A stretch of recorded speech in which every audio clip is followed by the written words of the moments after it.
Hello दोस्तों, आपका स्वागत है आपके अपने चैनल स्टडी इन प्रोग्रेस पे। जैसा कि हम रीजनिंग पढ़ रहे थे, रीजनिंग में आज का टॉपिक है हमारा कथन एवं पूर्ण धारणाएं। ये क्या है? यह 25वां चैप्टर है। इससे पहले हमने 24 चैप्टर पढ़ लिए हैं। अगर आपने वो नहीं देखा है तो देख लेना, चैनल की प्लेलिस्ट में मिल जाएगा और रीजनिंग चैप्टर के नाम से सारे के सारे चैप्टर बहुत ही अच्छे से क्लियर हो जाएंगे। आज हम देखेंगे 25वां चैप्टर कथन एवं पूर्ण धारणाएं।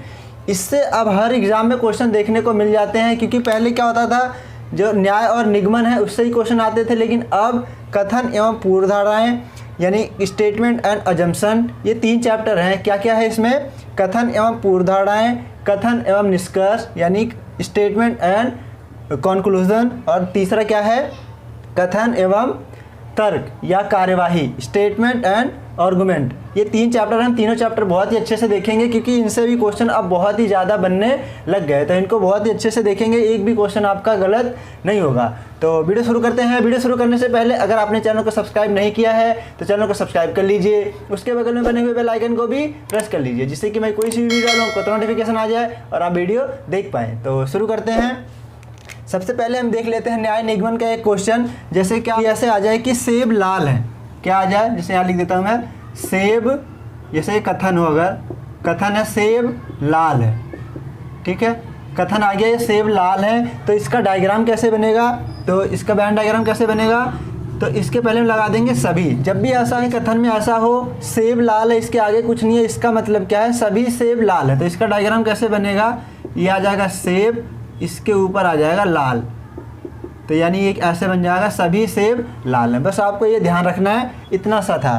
तो अब देखते हैं आज क्या है? कथन एवं पूर्ण धारणाएं। आज हम देखेंगे कथन एवं पूर्ण धारणाएं के इंपॉर्टेंट फैक्ट और क्वेश्चन। तो देख लेते हैं इसके इंपॉर्टेंट फैक्ट क्या है कि पूर्ण धारणाएं कैसे सही होंगी, कब पूर्ण धारणाएं सही होती हैं, कब गलत होती हैं, सारे के सारे इंपॉर्टेंट फैक्ट इसके देख लेते हैं। क्या है कथन और पूर्ण धारणा? पूर्ण धारणा क्या होती है यानी अजम्पशन क्या होता है? जैसे कोई स्पीकर है, जैसे आपने कुछ कहा, स्पीकर है, कोई कुछ कहता है, तो इसका मतलब क्या है कि जो निष्कर्ष पे डायरेक्ट हमें निष्कर्ष पे नहीं पहुंचना है, उसके बीच में जो है उसे अज्यूम करना है। जैसे कि क्या?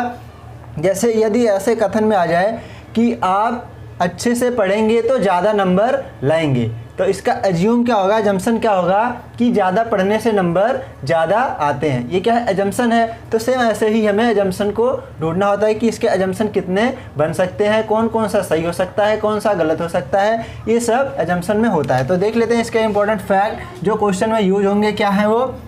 महत्वपूर्ण तथ्य, कोई भी पूर्व धारणा कथन के आधार पर निकाला गया निष्कर्ष नहीं होना चाहिए। इसका मतलब क्या है कि जैसे कोई कथन है तो कथन से यानी कथन की जो पूर्व धारणा है, पूर्व धारणा से निकाला गया निष्कर्ष नहीं होना चाहिए। हमें क्या ढूंढना है इसमें? पूर्व धारणा ढूंढना है, डायरेक्ट हम निष्कर्ष पे नहीं पहुंचेंगे, ठीक है। ये क्या है? किसी भी पूर्व धारणा में कथन का यथार्थ भाव छिपा होना चाहिए। क्या है ये? जैसे कोई कथन है तो उसमें जो पूर्व धारणा होगी, पूर्व धारणा उस कथन से मिलती जुलती होनी चाहिए। उसमें जो कथन है उसमें उसका कुछ भाग मिलना चाहिए, ठीक है। पूर्व धारणा में कथन की पुनरावृत्ति नहीं होनी चाहिए। जब भी पूर्व धारणा होगी, तो जैसे कथन होगा उसके नीचे पूर्व धारणा होगी, तो पूर्व धारणा में पुनरावृत्ति नहीं होनी चाहिए। यानी कि क्या? जो कथन है सेम टू सेम पूर्व धारणा में नहीं आना चाहिए, यानी रीस्टेटमेंट एक तरह से हो गया, रीस्टेटमेंट नहीं होना चाहिए, पुनरावृत्ति नहीं होनी चाहिए, नहीं तो वो गलत हो जाएगी पूर्व धारणा। अब आगे देखते हैं, आगे क्या है? कोई भी पूर्व धारणा, अगर किसी भी पूर्व धारणा यानी किसी भी अजम्पशन में सुधार, परामर्श, सलाह, लाभदायक प्रभाव यानी लाभदायक प्रभाव या परिणाम को प्रदर्शित करती है, तो ऐसी पूर्व धारणा मान्य होगी। अगर जैसे कोई किसी को परामर्श देता है, सलाह देता है, अगर वो पॉजिटिव है यानी लाभदायक प्रभाव है या परिणाम है, तो वह क्या होगी? पूर्व धारणा मान्य होगी, यानी वह सही होगी।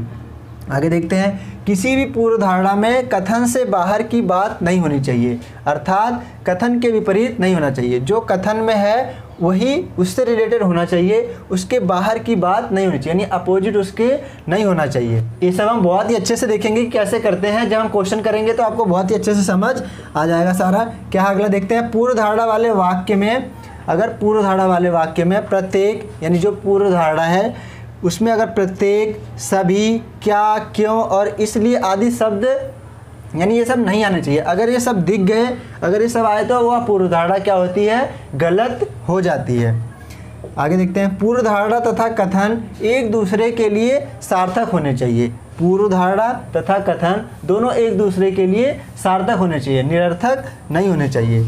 यदि कोई पूर्व धारणा कथन से अधिक व्यापक है तो वह मान्य नहीं होगी। ये आपको ध्यान रखना है। एक कथन की एक से अधिक पूर्व धारणाएं निकाली जा सकती हैं। कोई एक कथन है, उसकी एक से अधिक पूर्व धारणाएं निकाली जा सकती हैं। कुछ विशेष शब्द जैसे, यानी ये बहुत इंपॉर्टेंट पॉइंट है, कुछ विशेष शब्द जैसे संभव, यानी संभव अगर पूर्व धारणा में क्या आ जाए, संभव, सकना, सामान्यतः आदि पूर्व धारणा वाला वाक्य है तो वह क्या होगा, मान्य होगा, यानी वह पूर्व धारणा सही होगी। आगे देख लेते हैं, ये क्या है, यदि किसी पूर्व धारणा में भूत या भविष्य की बात की गई है तो वह सामान्यता नहीं होगी, यानी वह पूर्व धारणा गलत हो जाएगी। अगर किसी भी पूर्व धारणा में क्या है, भूत यानी कि पास्ट की यानी पीछे की, भविष्य यानी आने वाले कल की बात की गई है तो वह सामान्यता गलत हो जाएगी। अब आगे देखते हैं, आगे क्या है, आगे अगर सरकारी निर्देशों को सामान्यतः आम जनता द्वारा माने जाने की आशा की जाती है तो यह पूर्व धारणा के रूप में मान्य होगी, यानी मान्य होगा। क्या अगर जैसे कोई सरकार निर्देश देती है, अगर सरकार की पॉलिसी है कोई, अगर सरकार ने कोई पॉलिसी बनाया है तो कोई निर्देश देती है तो जनता को मानना चाहिए। अगर ऐसी पूर्व धारणा होगी तो क्या होगी, वह पूर्व धारणा मान्य होगी।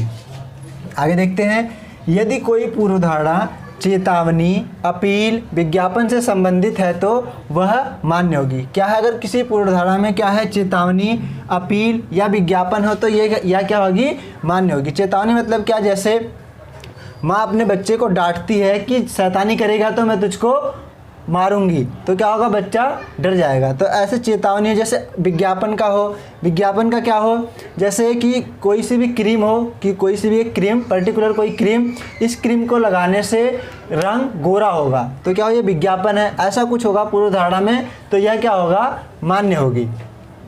यदि कोई पूर्व धारणा जनहित के लिए किए गए अनुरोध पर आधारित हो तो वह मान्य होगी। क्या है, जैसे कोई पूर्व धारणा है उसमें जनहित यानी जनता का फ़ायदा हो तो ऐसी पूर्व धारणा क्या होगी, मान्य होगी। जनता का फ़ायदा होना चाहिए तो क्या होगी, ऐसी पूर्व धारणा मान्य होगी। आगे देखते हैं, कोई पूर्व धारणा कथन के अंदर का ही कोई तथ्य हो और वह अनुमानित हो यानी वैलिड हो तो वह वैध मानी जाएगी। वह पूर्व धारणा भी क्या होगी, वैध मानी जाएगी। लास्ट देख लेते हैं, लास्ट क्या है, ये रूप परिवर्तन पूर्व धारणा नहीं मानी जाएगी। कैसे, क्या है, जैसे कथन हो सभी ए बी हैं, सभी ए बी हैं तो इसका एजम्पशन यानी पूर्व धारणा ये कभी नहीं होगा कि कुछ ए बी हैं। ये क्या, ये सब निष्कर्ष है, इसलिए यह पूर्व धारणा के रूप में नहीं मानी जाएगी। अगर ऐसे हो कुछ ए बी हैं तो ये अगर इसका एजम्पशन यानी पूर्व धारणा दे रखा हो कुछ बी ए हैं तो यह क्या होगी, गलत। अगर ऐसा हो कोई ए बी नहीं है और पूर्व धारणा में क्या दे रखा हो, कोई बी ए नहीं है तो ये भी पूर्व धारणा नहीं मानी जाएगी। ये क्या है, रूप परिवर्तन पूर्व धारणा नहीं मानी जाएगी। तो आप कुछ क्वेश्चन देखते हैं जिससे आपको सारा का सारा जितना हमने अभी देखा है बहुत ही अच्छे से क्लियर हो जाएगा। तो क्वेश्चन देखते हैं, सारे के सारे क्वेश्चन आपको स्क्रीन पे दिखेंगे। जिससे पहला क्वेश्चन आपको स्क्रीन पे दिख रहा होगा, क्या है इसमें क्या है, इसमें एक कथन है और क्या है, इसकी दो पूर्व धारणाएं हैं। इसमें हमें बताना है कि केवल पहली पूर्व धारणा सही है या केवल दूसरी सही है, ना तो पहली ना तो दूसरी सही है, और या तो पूर्व धारणा फर्स्ट और सेकंड दोनों अंतर्निहित है यानी दोनों मान्य है। तो इसमें से हमें ढूंढना है। तो क्या है, तो हम कथन को देखते हैं। अगर कथन से क्या पता चल रहा है हमें कि हमने फैक्ट्रियों की संख्या बहुत बढ़ा दी है, तब भी क्या हो रहा है कि हम आयात कर रहे हैं। आयात मतलब क्या होता है, किसी चीज़ से कोई चीज़ मंगवाना। निर्यात मतलब क्या होता है, किसी चीज़ यानी अपने देश से कोई चीज़ भेजना। अभी भी हम आयात किए जा रहे हैं, इससे क्या पूर्व धारणा बन सकती है, तो उसे देखते हैं। हो सकता है फैक्ट्रियों की बढ़ी हुई संख्या भारत में चीनी की मांग को पूरा ना कर सके। एकदम सही है। क्यों, क्योंकि अगर अभी भी हम पूर्ति नहीं कर पा रहे हैं, सामान मंगाए जा रहे हैं बाहर से, तो इसका मतलब क्या है कि जो फैक्ट्रियाँ लगी हुई हैं उनसे सामान पूरा नहीं बन पा रहा है। तो ये क्या है, ये सही है। दूसरा क्या है, यानी पहला क्या है, पहली है सही। दूसरा क्या है, चीनी की मांग में भविष्य में बहुत वृद्धि हो सकती है। जब भी अगर भविष्य दिख जाए या भूतकाल दिख जाए, यानी भूतकाल या भविष्य का दिख जाए, तो क्या होता है, वह पूर्वधारणा गलत होती है। मैंने अभी यही बताया था। तो ये क्या हो गया, दूसरा गलत हो गया, क्योंकि इसमें भविष्य दिख गया हमें, तो ये क्या है, गलत। तो कौन सा सही हो गया, केवल पहला सही हो गया। इसका आंसर क्या हो गया, ए। आपने इसको बहुत ही अच्छे से सीख लिया। अब नेक्स्ट क्वेश्चन देखते हैं। ये क्वेश्चन भी आपको स्क्रीन पे दिख रहा होगा। क्या है इसमें आपको ये वाला दिख रहा होगा। कथन क्या है, मुंबई से औरंगाबाद जल्दी पहुंचने के लिए विमान से जाइए। इसकी पूर्व धारणाएं क्या है। पहली क्या है, मुंबई और औरंगाबाद विमान सेवा से जुड़े हैं। दूसरी क्या है, मुंबई से औरंगाबाद जाने के लिए और कोई साधन नहीं है। तो इसकी पहली पूर्व धारणा क्या है, मुंबई और औरंगाबाद विमान सेवा से जुड़े हुए हैं।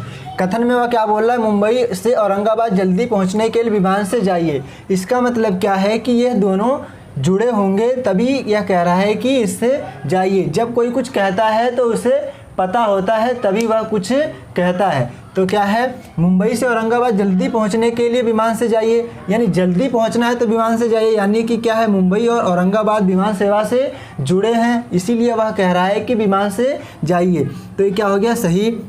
दूसरा क्या है, मुंबई से औरंगाबाद जाने के लिए और कोई साधन नहीं है, यह तो गलत है। कैसे कि औरंगाबाद जल्दी पहुंचने के लिए विमान से जाइए, यानी जल्दी पहुंचना है तो विमान से जाइए, नहीं तो अगर धीरे पहुंचना है तो बस या ट्रेन किसी से भी जा सकते हैं।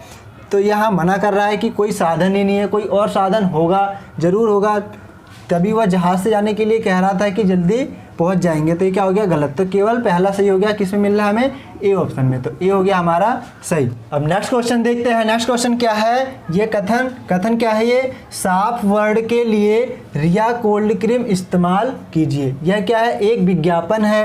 इसकी पूर्व धारणाएं क्या है। पहली क्या है, लोग साफ वर्ड के लिए क्रीम का इस्तेमाल करना पसंद करते हैं। दूसरी क्या है, लोग विज्ञापनों के प्रति अनुक्रिया दर्शाते हैं। तो इससे हमें क्या पता चलेगा, कथन से। अब हमें देखना है कि कथन से ये पूर्व धारणा बन सकती है या नहीं। तो क्या है, पहली क्या है, लोग साफ वर्ड के लिए क्रीम का इस्तेमाल करना पसंद करते हैं। साफ वर्ड के लिए रिया कोल्ड क्रीम इस्तेमाल कीजिए, ये क्या है, एक विज्ञापन में कहा गया है। तो साफ वर्ड के लिए रिया कोल्ड क्रीम का इस्तेमाल कीजिए, इसका मतलब क्या है, लोग पहले से ही साफ वर्ड के लिए क्रीम का इस्तेमाल करते होंगे, तभी ये रिया क्रीम का यानी एडवर्टाइजमेंट आया है। लोग साफ वर्ड के लिए क्रीम का इस्तेमाल करना पसंद करते हैं, या पहले से ही लोग करते होंगे तभी यह आया है। तो ये क्या हो गया, पहला सही। लोग विज्ञापनों के प्रति अनुक्रिया दर्शाते हैं। लोग विज्ञापनों के प्रति यानी लोग एडवर्टाइजमेंट के प्रति अनुक्रिया दर्शाते हैं, इसीलिए ऐसा विज्ञापन दिया गया है। तो दोनों के दोनों क्या हो गए, सही। जब दोनों सही हो गए तो क्या हो गया, कौन सा सही हो गया, पूर्व धारणा फर्स्ट और सेकंड दोनों अंतर्निहित है, तो डी हो गया हमारा सही। अब एक लास्ट क्वेश्चन देख लेते हैं। क्या है ये, इसका कथन क्या है, कपास के बीजों की उन्नत किस्म देने के बाद भी कपास की फसल अच्छी न होना जारी है। पूर्व धारणा क्या है इसकी, उन्नत किस्म के बीज देने के बाद कपास की उपज में बढ़ोतरी संभावित थी। दूसरा क्या है, उन्नत किस्म के बीजों को देने से पहले कपास की उपज पर्याप्त थी।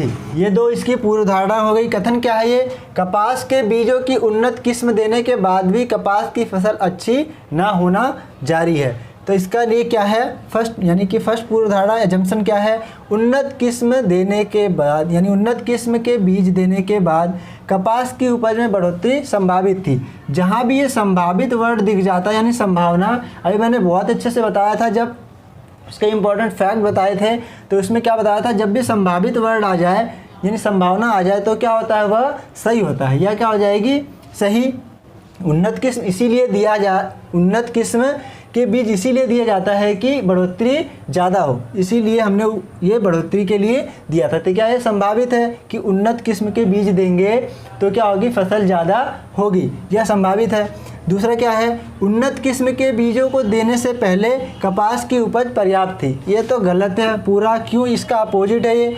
अगर उपज अच्छी होती तो हम उन्नत किस्म क्यों देते, तो ये गलत है, गलत है ये, तो ये हो गया गलत। क्या सही है इसमें, पहला ही सही हो गया। तो क्या सही है, ए ऑप्शन ही हमारा सही हो गया। आशा करता हूँ कि आपने इसको बहुत ही अच्छे से समझ लिया होगा।